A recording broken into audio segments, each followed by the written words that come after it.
Hello friends, welcome to our channel. நீங்கள் நம்ம சேனலில் என்ன வீடியோ பார்க்க போகிறோம்னு பார்த்தீங்கன்னா, நம்ம புதுசாக அமேசானில் பை பண்ண பைக்கோட ரிவ்யூ தான் பார்க்க போகிறோம். இந்த பைக்கோட விலை அப்படின்னு சொல்லி பார்த்தீங்கன்னா, நம்மளுக்கு ஆர்டர் பண்ணும்போது 40,000 ரூபாய்க்குள்ள வந்துச்சு. இதில் அமேசான் கிஃப்ட் வச்சர் ஒரு 1500 அதே மாதிரி ஜிஎஸ்டி இன்புட் கிரெடிட்டில் ஒரு 1000 மைனஸ் பண்ணி போக நம்மளுக்கு ஒரு 37,500 அந்த ரேஞ்சுக்குள்ளே தான் இந்த பைக் வந்துச்சு. இதே மாடலில் வந்து நான் அங்கே திருநெல்வேலிக்குள்ளே உள்ள பைக் ஷோரூமில் போய் கேட்டேன். இதே மாதிரி பைக்லாம் பார்த்தீங்கன்னா கிட்டத்தட்ட 70,000 ரூபா அந்த ரேஞ்சில் இருந்துச்சு. இந்த ஆம்பியரு, கௌரவ், ஹீரோ எல்லா இதுலேயுமே இதே மாதிரி தான். அதே மாதிரி இது நான் ஆர்டிஓ ரிஜிஸ்ட்ரேஷன் பைக்கு. இதுக்கு நம்பர் பிளேட் வராது. அதே மாதிரி இதோட ஸ்பீட் லிமிட் பார்த்தீங்கன்னா 25 km/h தான் போகும்னு சொல்லியிருக்காங்க. ஆனால் வண்டியில் வந்து இதில் ஒரு டியூனிங் பண்ணோம் அப்படின்னா நம்மளுக்கு மேக்ஸிமம் வந்து 45 வரை போகும். அதே மாதிரி இதோட கண்ட்ரோலர் பார்த்தீங்கன்னா 60 வோல்ட்லேயும் ஆப்ரேட் ஆகும். அதே மாதிரி 72 வோல்ட்லேயும் ஆப்ரேட் ஆகும். இதில் பேட்டரி பார்த்தீங்கன்னா 13 ஆம்ஸ் ஜெல் பேட்டரி தான் போட்டிருக்காங்க. மொத்தம் 5 பேட்டரி வரும். அதில் நம்ம 6 பேட்டரியை போட்டோம்னா 72 வோல்ட் ஆகும். அது தனியாக 72 வோல்ட்டாக மாற்றி மேக்ஸிமம் ஸ்பீடு எவ்வளோ போக வைக்கலாம் அப்படின்னு சொல்லியும் நான் உங்களுக்கு தனியாக டீட்டெயிலாக ஒரு வீடியோ காமிக்கேன். இப்போ வண்டியோட ஃப்ரண்ட் லுக்கு, கொஞ்சம் வண்டியில் ஓவராலாக என்னென்ன ஆப்ஷன் இருக்குது அப்படிங்கிற டீட்டெயில்ஸ் நம்ம ஃபஸ்ட்டு பார்த்துடலாம். இந்த வண்டியோட மாடல் பேர் பார்த்தீங்கன்னா க்ரீன் இன்விக்டா. இதோட ஃப்ரண்ட் லுக் வந்து இந்த மாதிரி தான் இருக்கும்.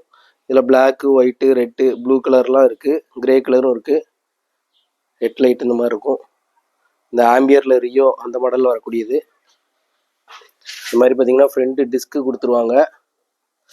அதே மாதிரி ஃபோர்க்கு, டஸ்ட்டுக்கு ரப்பர் வந்துடும்.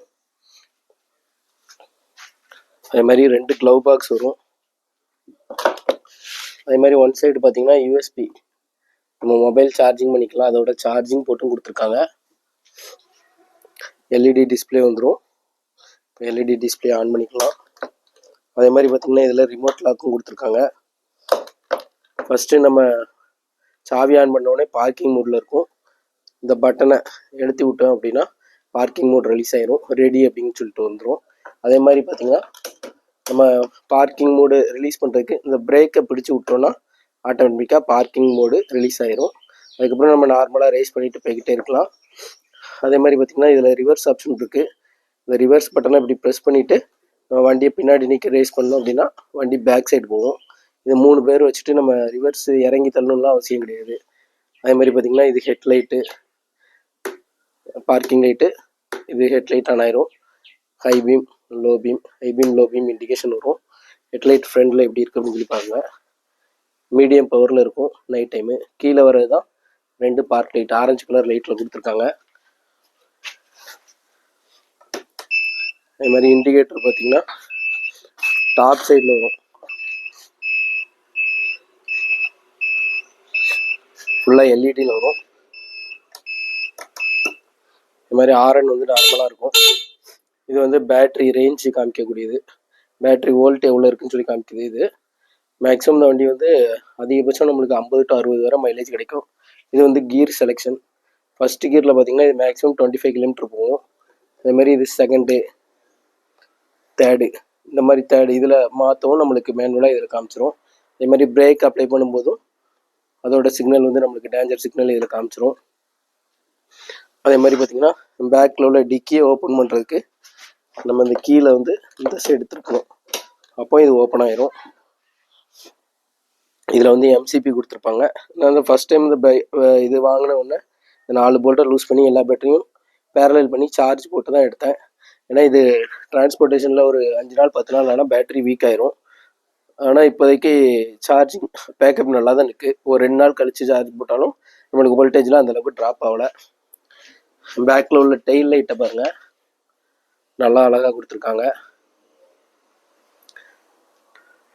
இதோட ஹப் மோட்டர் வந்து ஃப்ரண்ட் வந்து ட்ரம் பிரேக் தான்.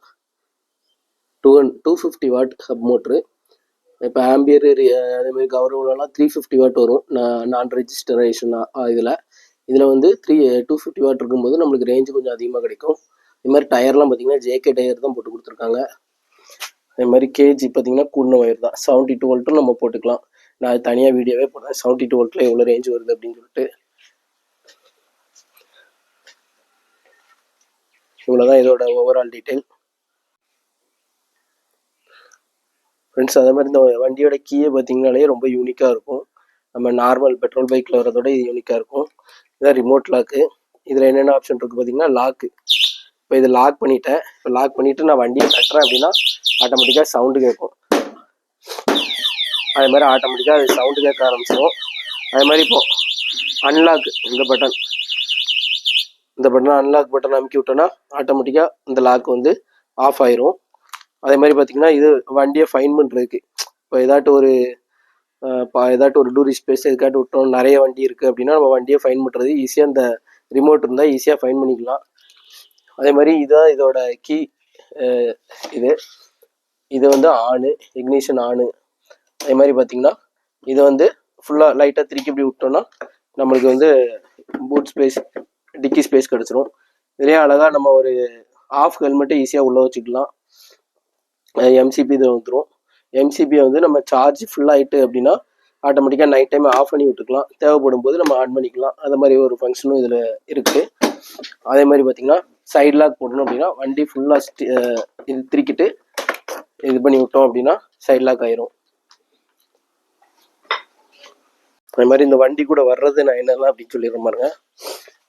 இந்த வண்டி கூட என்னெல்லாம் கொடுத்துருந்தாங்கன்னா இந்த மேட்டு கொடுத்துருந்தாங்க. அதே மாதிரி சார்ஜர், கிராப்பிங் சார்ஜர் அப்படின்னு சொல்லி போட்டிருந்துச்சு. இந்த சார்ஜரும் உங்களுக்கு போட்டு காமிக்கேன். சார்ஜிங் போர்ட் எங்கே இருக்கும் அப்படின்னு சொல்லி பார்த்தீங்கன்னா இதுதான் சார்ஜிங் போர்ட். இந்த வண்டியில் ஆட்டோமேட்டிக்காக லாக் ஆயிரும். இந்த சார்ஜிங் போர்ட்டில் வந்து நம்ம ஜஸ்ட்டு ப்ரெஸ் பண்ணிட்டோம் அப்படின்னா ஆன் ஆயிரும். நம்ம சுவிட்ச் ஆன் பண்ணிக்கலாம்.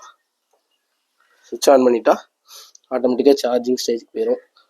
இப்போ 20%லேருந்து 100% வந்தோடனே சார்ஜிங் ஆஃப் ஆயிரும். மேக்ஸிமம் இதோட சார்ஜிங் டைம் பார்த்தீங்கன்னா கம்பெனி தரப்பில் சொல்கிறது 4 to 6 hours ஃபுல் சார்ஜாக எடுக்கும் அப்படின்னு சொல்லியிருக்காங்க. இதில் வந்து பேட்டரி நம்மளுக்கு ரேஞ்ச் அதிகமாக வைக்கணும், லாங் லைஃப் வேணும் அப்படின்னா என்ன பண்ணணும் அப்படின்னா மேக்ஸிமம் வண்டி ரன்னிங்கில் ஓட்டிட்டு வந்தோடனே சார்ஜ் போடக்கூடாது.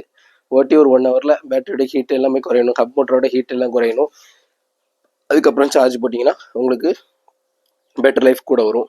இதோட பேட்டரி லைஃப் எனக்கு தெரிஞ்சு அதிகபட்சம் நம்ம கரெக்டாக மெயின்டைன் பண்ணால் ஒரு 2 to 3 வருஷம் ஓடும். ரஃபாக போட்டு யூஸ் பண்ணிங்கன்னா 1 வருஷத்துலேயே போகிறதுக்கு சான்ஸ் இருக்குது. லோக்கல் யூசேஜுக்கு இந்த வண்டி ரொம்ப நல்ல வண்டி. ஒரு 40 கிலோமீட்டருக்குள்ளே போயிட்டு வர்றதுக்கு ஓகே. 20 40 கிலோமீட்டருக்கு போகிறதுக்கு ஓகே. இப்போ வந்து இதோட ஆம்ஸ் எவ்வளோ அப்படின்னு சொல்லி பார்த்தீங்கன்னா 400 வாட்ஸு, 4 ஆம்ஸு, கிராஃபைன் சார்ஜர், உள்ளேயும் கிராஃபைன் பேட்டரியும் போட்டிருக்காங்க. ஆனால் அது நார்மல் ஜெல் பேட்டரி தான். கிராஃபைன் பேட்டரிலாம் ரேட் கூட. இப்போ சென்டர் ஸ்டாண்டு போட்டு மேக்ஸிமம் பவர் எவ்வளோ வருது அப்படின்னு சொல்லி உங்களுக்கு காமிக்க பாருங்க. கிலோமீட்டர் எவ்வளோ வருதுன்னு சொல்லி காமிக்க.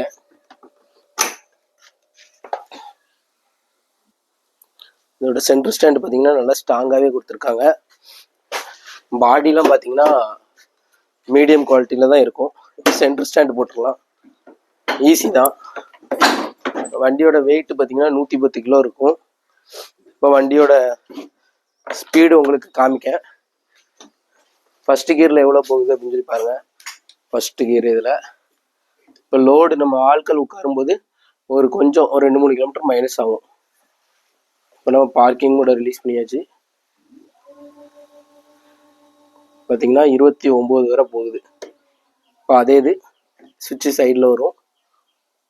இப்போ இதை வந்து செகண்ட் மூடுக்கு நான் மாற்றிட்டேன். செகண்ட் மூடில் எவ்வளோ ஸ்பீடு போகுதுன்னு பாருங்கள். 39, 40 வரை போகுதுன்னு வச்சுக்கோங்களேன். அதே இது இப்போ தேர்டு, இப்போ இதுலேயும் காமிச்சிடும். தேர்டு 3வது கியர்னு வச்சுக்கோங்களேன். 3வது கியரில் இது எவ்வளோ ஸ்பீடு போகுதுன்னா கிட்டத்தட்ட 49, 50 வரை போகுது. ஹப் மோட்டரை பாருங்கள் எவ்வளோ ஸ்பீடாக சுற்றுது அப்படின்னு. இந்த வண்டியோட பெனிஃபிட்டே என்ன அப்படின்னு பார்த்தீங்கன்னா நாய்ஸ்லெஸ்ஸு, சுத்தமாக சவுண்டே இருக்காது. இது நம்மளுக்கு வெறும் 20 பைசால 1 கிலோமீட்டரு நம்மளுக்கு இது வந்து ட்ராவல் ஆகும் அப்படின்னு சொல்லியிருக்காங்க. அதுவும் நீங்கள் சோலார் பேனல்லாம் போட்டு தனியாக எம்சிபி இதுக்குன்னே ஒரு பாயிண்ட் வச்சுட்டிங்க அப்படின்னா இந்த வண்டி நம்மளுக்கு ஃப்ரீ ஆஃப் காஸ்ட்டில் டிரான்ஸ்போர்ட்டேஷனுக்கு ரொம்பவே யூஸ்ஃபுல்லாக இருக்கும். இப்போ நிறைய பேர் எலக்ட்ரிக் பைக்கு நிறைய வந்துட்டு இது லோ ப்ரைஸில் ஒரு மீடியம் நல்ல பைக்கு ஃபேமிலி யூசேஜுக்கு நல்லாயிருக்கும். அதே மாதிரி இந்த வண்டியோட ஒரு 1 month கழிச்சு எவ்வளோ ட்ராபேக் இருந்தாலும் அதே மாதிரி அட்வான்டேஜ் எது இருந்தாலும் உங்களுக்கு சொல்கிறேன். இந்த வண்டியோட லிங்க் உங்களுக்கு கீழே கொடுக்கேன் டிஸ்கிரிப்ஷனில்.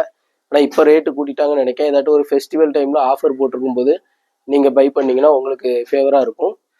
இதே வண்டியை மார்க்கெட்டில் பார்த்தீங்கன்னா கௌரவ், அந்த ஆம்பியர் அந்த மாதிரி பிராண்ட்லாம் போட்டு உங்களுக்கு 60,000 70,000 சொல்லி விற்காங்க. அதுக்கு அதே ஸ்பெசிஃபிகேஷன் அதே மாடல் வண்டியை நம்ம ஆன்லைனில் ரொம்ப கம்மியான ரேட்டில் எடுத்துக்கலாம். Thank you friends. இந்த மாதிரி தொடர்ந்து நெக்ஸ்ட் ஆட்டோமொபைல் ரிலேட்டடான வீடியோ நம்ம சேனலில் வரும். மறக்காம நம்ம சேனலை சப்ஸ்கிரைப் பண்ணிக்கோங்க. Thank you friends.